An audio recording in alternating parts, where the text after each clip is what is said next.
Hello friend, welcome back to my Success Ladder YouTube channel. Success Ladder YouTube channel তোমাদেরকে আবারও স্বাগত। তো আজকে যেটা আমরা জানবো সেটা হচ্ছে প্রিপোজিশন সম্পর্কে। তো প্রিপোজিশন, তাই তো? প্রিপোজিশন সম্পর্কে দেখো খুব সহজে আমরা কিভাবে প্রিপোজিশনটা শিখে নিই। তার আগে জেনে নিই যে প্রিপোজিশন জিনিসটা কি আগে সেটা জেনে নিই। প্রি প্রি আর পজিশন, তাই তো? তাহলে প্রি প্লাস পজিশন দুটোকে নিয়ে হয় প্রিপোজিশন। Pre plus position. আচ্ছা, পজিশন মানে কি? তো পজিশন মানে কোনো স্থান বা জায়গা, বলে না সে আমার পজিশনটা নিয়েছে, বা সে পজিশন মানে কি কোনো একটা স্থান। আর প্রি মানে আগে, তাহলে আগে স্থান। কিসের আগে স্থান? অর্থাৎ প্রিপোজিশন হচ্ছে এমন একটা ওয়ার্ড বা এমন একটা পার্টস অফ স্পিচ, এটা সব পার্টস অফ স্পিচের ভাগ। আমরা জানি পার্টস অফ স্পিচের 8টা ভাগ আছে, আমাদের একটা প্রিপোজিশন যেটা কি হয় নাউন বা প্রোনাউনের আগে বসে নাউন বা প্রোনাউনটার মধ্যে কি করে একটা সম্পর্ক স্থাপন করে, সেটা প্রিপোজিশন। যেমন আমরা এক্সাম্পল দিই, ধরো আমি একটা এক্সাম্পল দিচ্ছি, the cat is on the বা আন্ডার দ্য, লিখি আন্ডার দ্য টেবিল, মানে বিড়ালটা টেবিলের নিচে বসে আছে, তাই তো? তো চলো আজকে আমি তোমাদের শুধুমাত্র বেসিক কনসেপ্টে দেবো, তারপর আমি আস্তে আস্তে আস্তে আস্তে কিন্তু সব কী বলবো প্রিপোজিশন নিয়ে আসবো। তো আজকে আমরা যেটা প্রথমে জানবো সেটা হচ্ছে একটা ছবির মাধ্যমে, ঠিক আছে? তো আমরা ছবিটা আঁকি।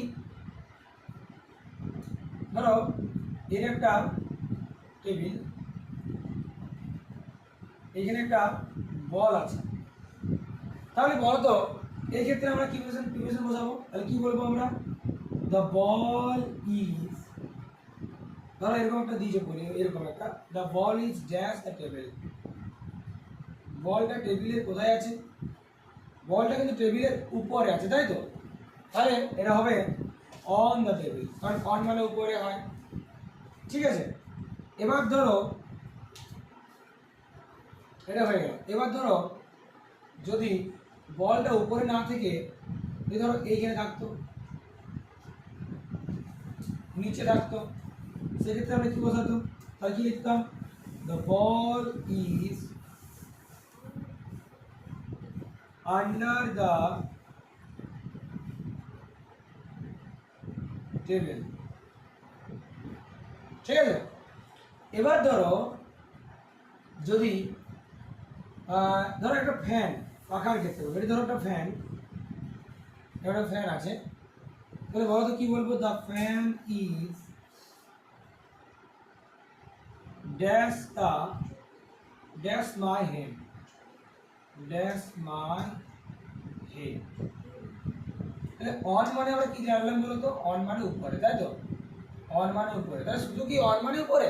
না, আরও আছে, যেমন আর অন মানে উপরে হয়, আবার এবাব মানেও কিন্তু উপরে হয়, আবার ওভার মানেও উপরে হয়। তো এবার আমরা জেনে নিই যে কোথায় অন বসাবো, কোথায় এবাব বসাবো, কোথায় উপরে বসাবো। দেখো the ball is dash the table, এক্ষেত্রে কিন্তু আমরা অন বসাচ্ছি। আবার the fan is above my head. কেন অ্যাবাভ মাই হেড হবে আমি সেটাও বলে দিচ্ছি।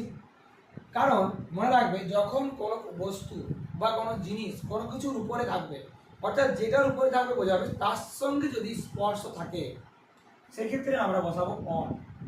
তাহলে কি থাকে বোঝাবে? স্পর্শ থাকা হবে। এটা কিন্তু স্থির, স্থির অবস্থায় স্পর্শ থাকা। যেমন ধরো আমি যদি বলি যে আমার কাছে এই যে পেনটা আছে, পেনটা আমার হাতের উপরে রেখেছি, তাহলে এই ক্ষেত্রে আমরা কি বসাবো, কি বলবো? The pen is on my hand, ঠিক আছে? তাহলে আমার হাতের উপরে আছে, বা আমার তালুর উপরে আছে, তাহলে অন মাই পাম। এরকম ভাবে হয়, ঠিক আছে? যার সঙ্গে স্পর্শ থাকা বোঝাবে। যেমন যদি আমি বলি বোর্ডটা আছে দেওয়ালের উপর টাঙানো, তাহলে কি বলবো? The board is on the wall, কারণ এটার সঙ্গে স্পর্শ আছে দেওয়ালটার সঙ্গে। তাহলে যার উপরে থাকবে তার সঙ্গে যদি স্পর্শ থাকা বোঝায় সেক্ষেত্রে আমরা অন ব্যবহার করি। আর এবাব কোথায় বসেন? এবাব কোথায় আমরা বসেন? না এবার উপরে বোঝায় এটাও স্থির, কিন্তু এতে কোনো স্পর্শ থাকবে না, স্পর্শহীন ক্ষেত্রে। যেমন এই ফ্যানটা, ফ্যানটা কি আছে আমার মাথার উপরে আছে, তাহলে আমার মাথার সঙ্গে তো ফ্যানটার কোনো টাচ নেই বা কোনো কানেকশন নেই, তাই এক্ষেত্রে আমরা এবার বসাবো। ঠিক আছে, এবার ধরো কোনো একটা পাখি, ধরো একটা পাখি, এই পাখিগুলো উঠছে, ধরো এগুলো ধরো পাখি, ঠিক আছে, ধরো এটা আকাশ, আকাশে উড়ছে উপর দিকে, যাই হোক পাখি উড়ছে, ঠিক আছে। তাহলে এই ক্ষেত্রে আমরা কি বলবো দেখি, দা বার্ডস, পাখিগুলি আর ফ্লাইং, উড়ছে, ড্যাশ মাই হেড, তাহলে আমার মাথার উপরে উঠছে, এই ক্ষেত্রে কিন্তু আমরা বসাবো ওভার। তার মানে কি উপরে বোঝালে অন বসে, এবাব বসে, নাহলে ওভার বসে। তো অন কোথায় বসে, অন যেটার উপরে বসবে উপরে বোঝালে সেটার সঙ্গে যদি টাচ করা থাকে বা স্পর্শ থাকে তাহলে সেটাকে বোঝাবো অন। ক্লিয়ার? এবাব বোঝায় বসে যেটার উপরে বোঝাবে তার সঙ্গে কোনো স্পর্শ থাকবে না এবং সেটা স্থির থাকবে, এই দুটোই কিন্তু স্থির, কিন্তু ওভারটা গতিশীল অর্থে বোঝাবে। ঠিক আছে, গতিশীল অর্থে ওভার বসে। ঠিক আছে, আশা করি ক্লিয়ার হয়েছে এটা। এবার চলো আমরা পরে চলে যাই। এবার জানবো আমরা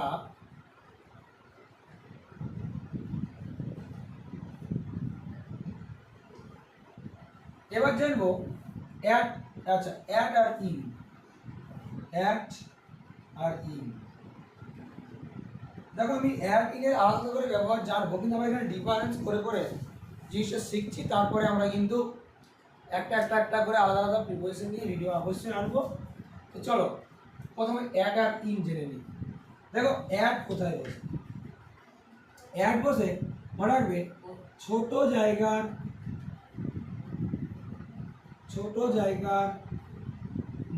নামের আগে, ছোট জায়গার নামের আগে অ্যাড বসে। যেমন আমি যদি বলি আই স্ট্যান্ড, আমি দাঁড়িয়ে আছি, ড্যাশ ড্যাশ বাস স্টপ, আমি বাস স্টপে দাঁড়িয়ে আছি, তাহলে বাস স্টপ থেকে ছোট জায়গা, এই ক্ষেত্রে আমরা অ্যাড বসাবো। কিন্তু কিন্তু ইন কোথায় বসে, ইন বসে বড় জায়গার ক্ষেত্রে, বড় শহর, বড় শহরের নামের আগে। যেমন আমি যদি বলি I live dash West Bengal, আমি ওয়েস্ট বেঙ্গলে বাস করি, ওয়েস্ট বেঙ্গলটা তুলনামূলকভাবে অনেক বড়, তাই তো, তাহলে I live in West Bengal, তাহলে বড় জায়গা বা বড় স্থান বোঝায়, সেক্ষেত্রে আমরা কিন্তু ইন বসাই। আবার আমি এটা এরকম বলতে পারি আই লিভ ইন ব্যাঙ্কুড়া, কারণ ব্যাঙ্কুড়া একটা বড় টাউন বা বড় কোনো শহর বা কোনো বড় নাম, বড় স্থানের নাম এর আগে আমরা ইন ব্যবহার করি। ঠিক আছে, এবার আরও কিন্তু অ্যাড বসে, কোথায় বসে আর অ্যাড দেখি, অ্যাড বসে নির্দিষ্ট টাইম বলে দিলে, নির্দিষ্ট সময় বোঝাতে,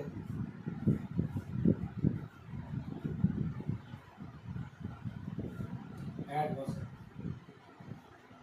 যেমন আমি যদি বলি আই গেট আপ ড্যাশ, বা everyday I get up dash a dash 5 AM, প্রতিদিন আমি ঘুম থেকে উঠি 5টার সময়, তাহলে নির্দিষ্ট টাইম বোঝাচ্ছে, এই ক্ষেত্রে অ্যাড বসে। আবার কিছু কিছু যে সময় আছে যাদের নামের আগে অ্যাড বসে, যেমন কি যেমন ধরো নুন, নুন মানে দুপুরবেলা, এর আগে অ্যাড বসবে। ডন, ডন মানে হচ্ছে ভোরবেলা, এর আগেও কিন্তু অ্যাড বসে। ডাস্ট, ডাস্ট মানে সেই গধূলি বোঝাচ্ছে, এই ক্ষেত্রেও অ্যাড বসে। আবার নাইট, নাইটের ক্ষেত্রেও অ্যাড বসে। মনে রাখবে এই চারটার ক্ষেত্রে কিন্তু আমরা অ্যাড বসতে পারি। তাহলে ইন কোথায় বসে, ইন বসে পিরিয়ড অফ টাইম বোঝালো। কি বললাম? Period of time. Period of time মানে কি? সময়ের সমষ্টি। যেমন আমি যদি বলি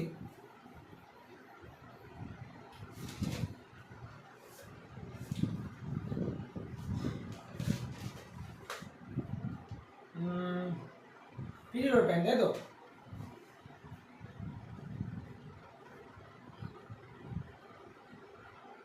I spent the summer vacation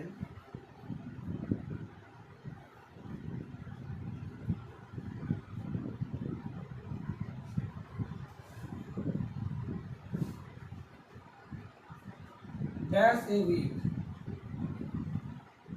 আমি এক সপ্তাহ ধরে আমি সময় কাটিয়ে দেবো, তাই না? আচ্ছা, এক সপ্তাহ আমি কাটিয়ে যাবো, তাহলে এখানে ইন আ উইক হবে। ইন আ উইক, ঠিক আছে? মানে এক সপ্তাহ, তাহলে উইক মানে কি? সপ্তাহের সমষ্টি, সেই জন্য তার আগে একটা ইন বসবে। কারণ আমরা জানি এক সপ্তাহ সমান 7 দিন। তাহলে কোনো মাসের নামের আগে কিন্তু ইন বসে। কেন বসে? কারণ যে কোনো মাস, ধরো জানুয়ারি হোক, ফেব্রুয়ারি হোক, মার্চ হোক, সেই মাসগুলো কিন্তু একদিনের জন্য নয়, সেটা অনেক দিনের সমষ্টি। যেমন জানুয়ারিটা 31 দিন হয়, তাহলে 31 দিন মিলে একটা মাস তৈরি হয় জানুয়ারিটা, তাই সেক্ষেত্রে আমরা কিন্তু ইন বসাবো, ঠিক আছে? তো এরকম যদি কোনোদিন পিরিয়ড অফ টাইম থাকে সেই ক্ষেত্রে আমরা কিন্তু ইন বসাবো।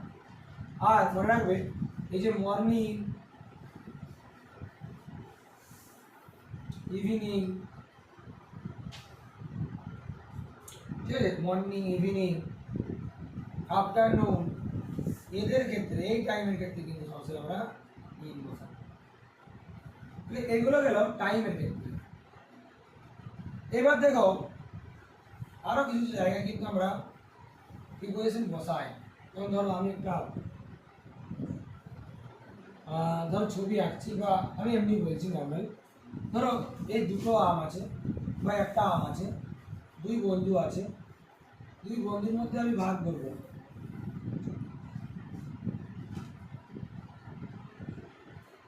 বা দুই ভাই আছে, এদের মধ্যে ভাগ করবো। এই ক্ষেত্রে আমরা কি বসাবো? এই ক্ষেত্রে কিন্তু দুজনের মধ্যে যদি বোঝানো হয় সেক্ষেত্রে আমরা বিটুইন বসাবো। বিটুইন মানে মধ্যে, আর এমাং মানে মধ্যে। বিটুইন মানে কি বললাম? মধ্যে। এমাং মানে মধ্যে। ব্যাপারটা হচ্ছে যখন দুজনের বোঝাবে, দুজন, সেই ক্ষেত্রে বসাবো আমরা বিটুইন, আর দুজনের বেশি হলে এমাং।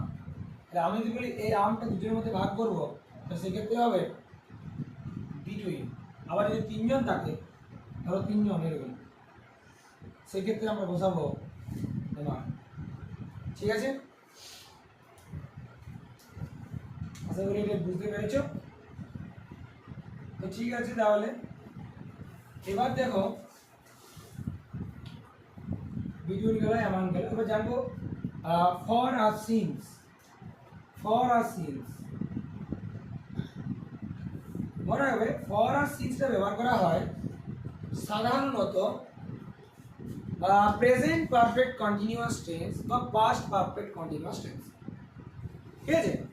তো ফর বসে, ফর মানে হচ্ছে ধরে, আর সিন্স মানে থেকে।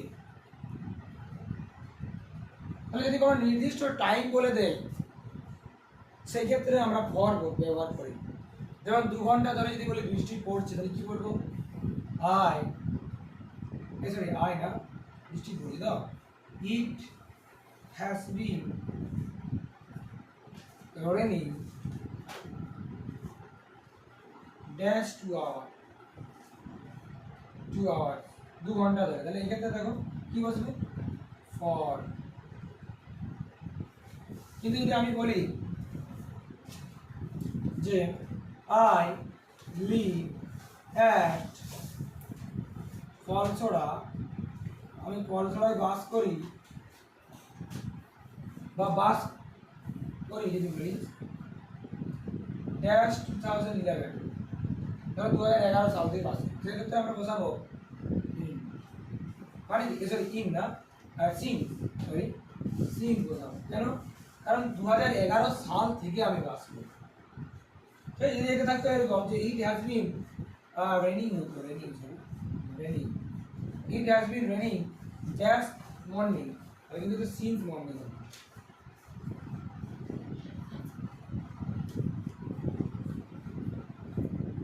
ঠিক আছে তাহলে তোমাদের ক্লাস আজকে এই পর্যন্তই তো এরপর আমি আরো ইন্টারেস্টিং জিনিস নিয়ে আলোচনা করব তোমরা অবশ্যই ভিডিওটা শেষ পর্যন্ত দেখবে এবং ভিডিওটা আরো বেশি শেয়ার করো যাতে আমি আরো মোটিভেট হয়ে পড়ি যে নতুন নতুন ভিডিও আনার জন্য থ্যাংক ইউ